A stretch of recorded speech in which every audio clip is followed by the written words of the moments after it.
முன்னுரை. இறைவனின் உண்மையான வாழ்வு அன்றாட தொடர் ஒளிபரப்புக்கு உங்களை வரவேற்கிறோம். இதில் நம் காலத்திற்கென ஒலிக்கும் இறைவனின் குரலை நாம் கேட்கிறோம், அவரை பற்றி அறிந்து கொள்கிறோம், அவரோடு தனிப்பட்ட உறவுக்குள் நுழைகிறோம். அத்தியாயம் 127. பல பெற்றோர் தங்கள் குழந்தைகளின் கீழ்ப்படியாமை பற்றி முறையிடும் அதே வேளையில் அவர்களும் மிகச் சரியாக அதே காரியத்தை தான் எனக்கு செய்கிறார்கள். ஏன் அபரிதமான நன்மைத்தனமும் பொறுமையும் சகிப்புத்தன்மையும் தங்களிடம் இருப்பதாக அவர்கள் உண்மையாகவே உரிமை பாராட்ட முடியுமா? அவர்களிடம் இந்த புண்ணியங்கள் உண்மையாகவே இருந்திருந்தால் அவர்களுடைய குழந்தைகளும் கீழ்ப்படிதல் என்னும் புண்ணியம் உள்ளவர்களாக இருந்திருப்பார்கள். அவர்கள் இருவருக்கும் உரிய மதிப்பு மரியாதையை தந்திருப்பார்கள். ஆனால் நான் உங்களுக்கு சொல்கிறேன், இந்த தலைமுறையின் மனங்கள் வெறுமையாயிருக்கின்றன. ஆகவே இருள் வந்து அவர்களை நிரப்பிவிட்டது. ஏனெனில் அவர்களது கண்களில் என் நித்திய மகிமையை விட ஒரு தத்துவ ஞானியாய் பிறருக்கு தோன்றுவது அதிக முக்கியமானதாக இருக்கிறது. அதன் பின் அவர்களுடைய பரிசுத்தமின்மை ஆசா பாசத்தால் அதிகரிக்கப்படுகிறது. அவர்களது மிக இளம் வயதிலிருந்தே அவர்கள் வெளியே போய் தங்கள் சொந்த உடல்களின் புனிதத்தன்மையை கெடுக்கிறார்கள். உங்கள் தலைமுறை என் கட்டளைகளை நிந்தித்து அவற்றிற்கு கீழ்ப்படிய மறுத்து அவற்றிற்கு பதிலாக தேவ நிந்தையான போலிகளை ஏற்று அவற்றுக்கு கீழ்ப்படுகிறது.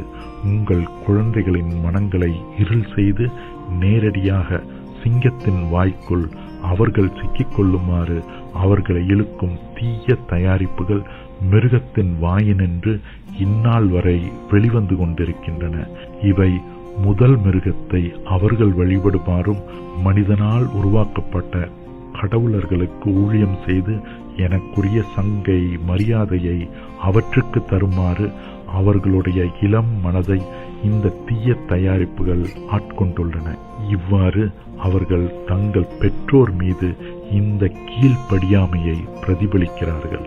நான் உண்மையாகவே உங்களுக்கு சொல்கிறேன், என் கட்டளைகளை தங்கள் வழிகாட்டியாக எடுத்துக்கொள்ள மறுத்தவர்களும் அதற்கு பதிலாக ஒழுக்கக்கேட்டை ஏற்றுக்கொண்டவர்களுமான பணிதலற்றவர்களுக்காக இறுதியில் நெருப்பு காத்திருக்கும். ஓ இதயத்தில் பணிவுள்ளவர்கள் பேறு பெற்றவர்கள், அவர்கள் உத்தமதனம் அடைவார்கள். ஆகவே நான் உங்களுக்கு சொல்கிறேன், ஆண்டவரின் மீதான பயத்தை கீழ்ப்படியாதவர்களாக இருக்காதீர்கள். தலைமுறையே, கொலை செய்வதை நான் உனக்கு தடை செய்திருக்கிறேன் என்பது உனக்கு தெரியும். என்னுடையவன் என்று நீ உன்னை அழைத்துக் கொள்கிறாய். என் திருச்சபையின் ஒரு பாகமாக நீ உன்னை நினைக்கிறாய். கொலை செய்வதற்கு எதிராக போதிக்கிறாய் என்றால் நீ கொலை செய்வது எப்படி? பிறக்காத குழந்தைகளின் குற்றங்களை உன்மீது நீ குவித்து வைத்துக் கொண்டிருக்கும் போது நீ சரியானதைத்தான் செய்து கொண்டிருக்கிறாய் என்றும், தீர்வை நாளில் என் முன்பாக உன் மாசற்ற தனத்தை வற்புறுத்த உன்னால் முடியும் என்றும் தகா துணிவு கொண்டிருக்கிறாயா? மோட்சத்திலிருந்து அச்சம் தரும் காட்சிகளை நான் கவனித்துக் கொண்டிருக்கிறேன்.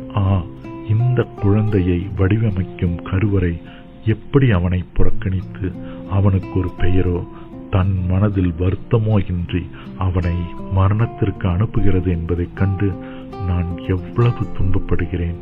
அவனை உருவாக்கிய வயிறு மேற்கொண்டு அவனை நினைப்பதே இல்லை. இவர்களுக்கு நான் சொல்கிறேன், நீ உன் வாளை கூர்மையாக்கலாம், ஆனால் நீ தயாரித்த ஆயுதமே உன்னை கொல்லும். இப்போது நீ குழந்தை அல்ல, அக்கிரமத்தையே கருத்தாங்கியிருக்கிறாய். கெடுமதியை நீ கருக்கொள்ளப் போகிறாய். வருத்தத்திற்குரிய ஒரு தீமையை நீ பெற்றெடுக்கப் போகிறாய். நீ ஒரு குழியை வெட்டி அதை ஆழப்படுத்தினாய். உன் சொந்த வலையில் நீயே விழுவாய். உன் கெடுமதி உன் தலையை சுற்றி கொள்ளும்.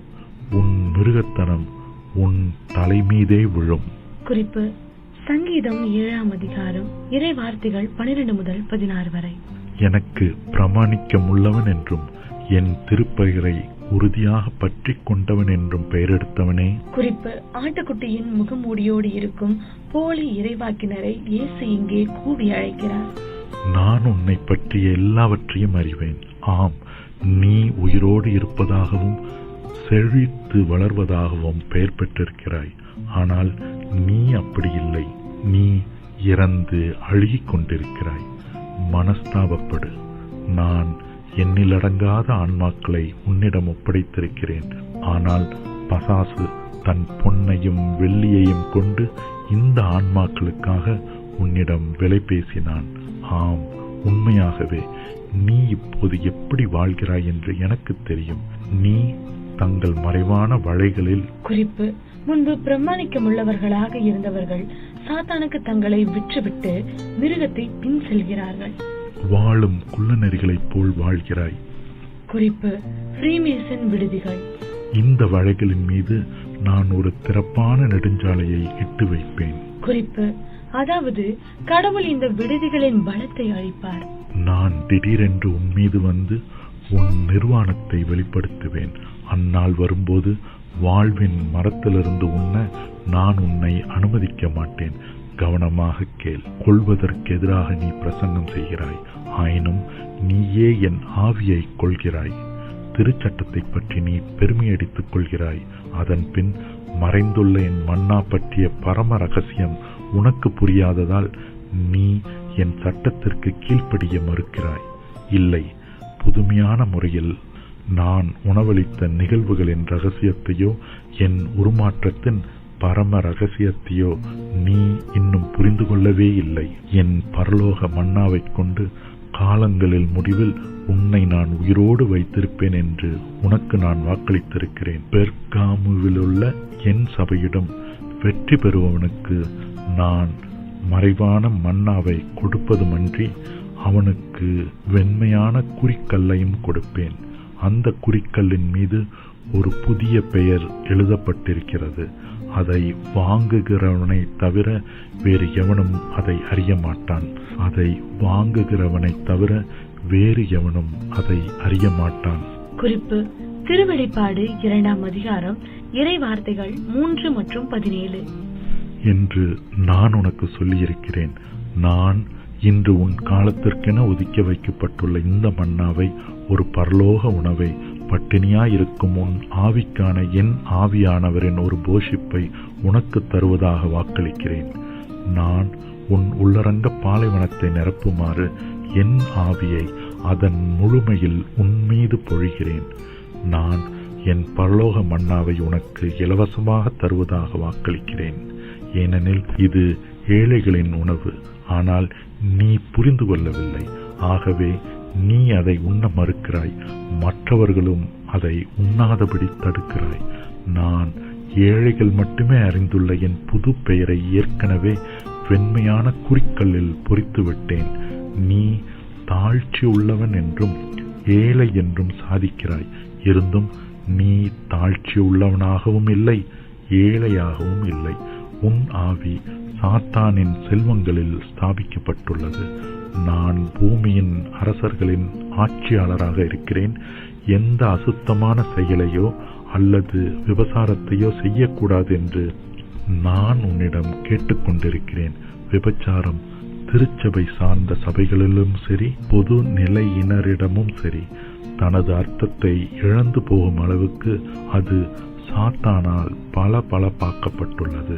உன் பாவத்தை பற்றிய என் சகிப்புத்தன்மை இப்போது அதன் முடிவுக்கு வந்து சேர்ந்துள்ளது. சாத்தானின் தேவ நிந்தையான அதிகாரங்களை தேடி என் தெய்வீகத்தையும் என் பரிசுத்தத்தனத்தையும் என் பரிசுத்த பழியையும் அழித்து விடும்படி அவற்றை விருது கொடியாக நாட்டியுள்ளவர்களே. குறிப்பு: இயேசு மீண்டும் மிருகத்தை வழிபடுபவர்களை குறிப்பிடுகிறார். நான் உங்களுக்கு சொல்கிறேன், கடவுளற்றவர்களிடையே என் திருப்பெயர் நிந்திக்கப்படுவது உங்கள் குற்றமாக இருக்கிறது. நீங்கள் இழிவான ஆசாபாசங்கள் உள்ள வக்கிரமுள்ள மனிதர்களை திருநிலைப்படுத்தியதன் மூலம் நீங்கள் என் தேவாலயத்தை தரம் தாழ்த்தி விட்டீர்கள். அனைவரும் ஒரே விதமாக கெட்டுப்போனதால் அவர்கள் எனக்கு பயப்படுவதில்லை. ஆகவே இன்று கடவுளற்றவர்கள் விபசாரம் கட்டிக்கொள்கிறார்கள். இது இயல்பானது என்று நினைக்கிறார்கள் என்றால் சத்தியத்தை பொய்மையாக்குவதை தன் நோக்கமாக கொண்டுள்ள மிருகத்தின் உத்தரவுகளின் கீழ் என் திருச்சபையில் அசுத்த பாவங்களை கட்டிக்கொள்ள தரப்பட்டுள்ள மாபெரும் அனுமதிதான் அதற்கு காரணம். உங்கள் உடல்கள் என் திருச்சரீரத்தின் உறுப்புகள் என்பதை இவ்வளவு எளிதாக நீங்கள் மறந்தது எப்படி? உங்கள் உடல்கள் என் பரிசுத்த ஆவியானவரின் தேவாலயமாக இருக்கின்றன என்பதால் வக்கிர செயல்பாட்டிலிருந்து நீங்கள் விடுபட்டிருப்பதைக் காணவே நான் விரும்புகிறேன். உங்கள் கடவுளாகிய நான் பரிசுத்தராக இருப்பதால் நீங்களும் பரிசுத்தமாக வாழ்வதை காணவே விரும்புகிறேன். படைப்பே, என்னை உன் கடவுளாக ஏற்றுக்கொள்வதன் மூலம் என் திருச்சட்டத்தை ஏற்றுக்கொள்ளவும் இவ்வாறு அதை கடைபிடிக்கவும் உன்னால் முடியும். ஆனால் உங்களில் பலர் அதில் தவறிப்போகிறீர்கள். இப்போது உங்கள் பிணங்கள் இந்த பாலைவனத்தில் சிதறிக் கிடக்கின்றன. நீங்கள் பாவம் செய்யும்படி நான் உங்களுக்கு கட்டளையிடவில்லை. ஆகவே உங்கள் ஆன்மாவுக்கு பெரும் வீழ்ச்சியாக இருக்கும் விதத்தில் உங்கள் சுதந்திரத்தை ஏன் பயன்படுத்துகிறீர்கள்? நான் உங்களை மன்னிக்குமாறு என்னிடம் ஜெபியுங்கள். இல்லாவிடில் நீங்கள் தோற்று போவீர்கள். திருமணம் மதிக்கப்படவும் பரிசுத்தமானதாக காக்கப்படவும் வேண்டியதாக இருக்கிறது. நான் ஆண்டவர். தேவபக்தி, சமாதானம், அன்பு மற்றும் பரிசுத்தத்தனத்தின் வாழ்வு ஒன்றுக்கு நான் உன்னை அழைத்திருக்கிறேன். நான் என்றென்றும் என்னிடம் உன்னை அழைத்திருக்கிறேன். என் கனிவோடும் என் அன்போடும் உன்னை மனம் புரிந்து கொள்ள நான் உன்னை அழைத்தேன். நீ என்னுடையவள். என்னை மனம் புரிந்து கொண்டவள் என்பதை நீ புரிந்து கொள்ளும் வரை பாவம் செய்வதையும் எனக்கு எதிராக விபச்சாரம் செய்வதையும் நீ நிறுத்த மாட்டாய்.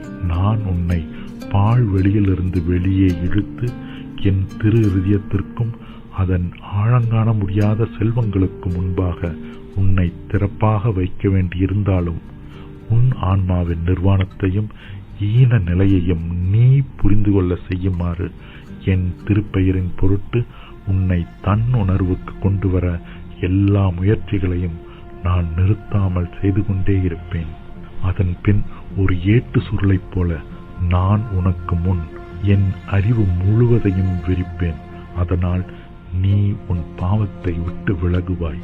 உன்னை குணப்படுத்தும் வல்லமை என்னிடம் உள்ளது.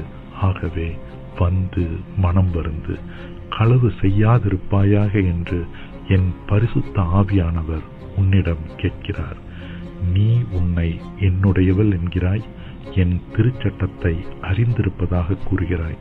சத்தியத்தில் இருப்பதாக சாதிக்கிறாய். அப்படியானால் உன்னையும் மற்றவர்களையும் குருவாக திருநிலைப்படுத்திக் கொண்ட நீ குறிப்பு: மிருகத்தை பின் செல்பவன் போலி இறைவாக்கினன். களவு செய்யக்கூடாது என்று உனக்கே ஏன் கற்பித்துக் கொள்ளக்கூடாது? ஆனால் உன்னையே நீ விலக்கி வாங்கப்பட அனுமதித்தாய். சட்டமற்ற நிலையின் விருது கொடிகளை ஸ்தாபிக்க உனக்கு கற்றுத்தந்த மிருகத்தை ரகசியமாக பின்பற்றுகிறாய். நீ உலகத்தை சேர்ந்தவன். நான் உன்னை தண்டனை தீர்ப்பிட அதிக காரணங்கள் உள்ளன. உன் நாவு நீ பெரிய காரியங்களையும் நல்ல காரியங்களையும் நேர்மையுள்ள காரியங்களும் செய்வதாக பெருமை அடித்துக் கொள்கிறது. இவ்வாறு ஆட்டுக்குட்டியின் முகமூடியை கொண்டு தெரிந்து கொள்ளப்பட்டவர்களையும் நீ ஏமாற்றுகிறாய். ஆனால் நான் உனக்கு சொல்கிறேன், நீ என்னை ஏமாற்ற மாட்டாய். ஏனெனில் உன் ஆட்டுக்குட்டி முகமூடிக்கு பின் இதுவரை உலகம் கண்டிராத ஒரு மிக மோசமான பேரழிவை நீ மறைத்து வைத்திருக்கிறாய் என்பதை நான் அறிவேன். என் பழியை அழிப்பதும். குறிப்பு: தானியேல் 12ஆம் அதிகாரம் 11ஆம் இறைவார்த்தை. அதனிடத்தை அக்கிரமத்தைக் கொண்டும் ஒரு பொய்யைக் கொண்டும் நிரப்புவதும் உன் நோக்கமாக இருக்கிறது. என் சொந்த தீர்க்கதரிசிகளை மறுதலிக்குமாறு நீ உன்னை ஓர் இறைவாக்கினன் என்று அறிக்கையிடுகிறாய். நீ செய்வதெல்லாம் கோடிக்கணக்கான ஆன்மாக்களை என்னிடமிருந்து திருடி அவர்களது மரணத்திற்கு அவர்களை இட்டு செல்வது மட்டுமே என்பதால் வாழ்வின் புத்தகத்தில் உன் பெயர் அழிக்கப்படுவது பற்றிய பயமே உனக்கு இல்லையா? உன் புதுமைகள் இன்று பலரை கவர்கின்றன. என் தீர்க்கதரிசிகளை அகற்றி உன் வாளால் அவர்களை மேற்கொள்ளும் நாளில். குறிப்பு: திருவெளிப்பாடு 11ஆம் அதிகாரம் 8ஆம் இறைவார்த்தை. அவை இன்னும் அதிகமாக அவர்களை கவரும். இப்போது அவர்கள் மீது போர் தொடுக்குமாறு நீ முழுவதுமாக ஆயுதம் தரித்திருக்கிறாய். ஏனெனில் அவர்களது சாட்சியம் உன் செவிகளுக்கு இடையூறாக இருக்கிறது. என் கட்டளைகளுக்கு அவர்களது கீழ்ப்படிதல் இன்னும் அதிகமாக உனக்கு தொந்தரவாக இருக்கிறது. அவர்கள் உன்னையோ மிருகத்தையோ பின்பற்றவில்லை. அவர்களே எனக்கு பிரமாணிக்கமாக தங்களை காத்து கொண்டவர்கள். தங்கள் உதடுகளிலிருந்து பொய் வெளிப்பட அவர்கள் அனுமதித்ததில்லை. குறிப்பு: திருவெளிப்பாடு 14ஆம் அதிகாரம் 5ஆம் இறைவார்த்தை. அவர்களே என் ஆபேல்கள். உலகின் கண்களில் நீ அவர்களை மேற்கொண்டு விட்டதாக தோன்றுவாய். ஆனால் உன் மகிழ்ச்சி மிக குறுகிய காலமே நீடிக்கும். ஏனெனில் என் நீதி இடி முழக்கத்தைப் போல உன்னை அடித்து வீழ்த்த நான் அனுமதிப்பேன். நான் அவர்களில் என் உயிர் மூச்சை மீண்டும் ஊதவும். குறிப்பு: திருவெளிப்பாடு 11ஆம் அதிகாரம் 11ஆம் இறைவார்த்தை. என் கண்களுக்கு முன்பாகவே என் தேவாலயத்தில் ஒளி தூண்களாக இருக்கும்படி அவர்களை எழுப்பவும் நான் இறங்கி வருவேன். முடிவுரை: இறைவனின் உண்மையான வாழ்வு அன்றாட தொடர் ஒளிபரப்பை இப்போது நீங்கள் கேட்டீர்கள். ஒரு புதிய ஒளிபரப்பில் மீண்டும் நாளை உங்களை காண நாங்கள் மிகவும் ஆவலாக இருக்கிறோம்.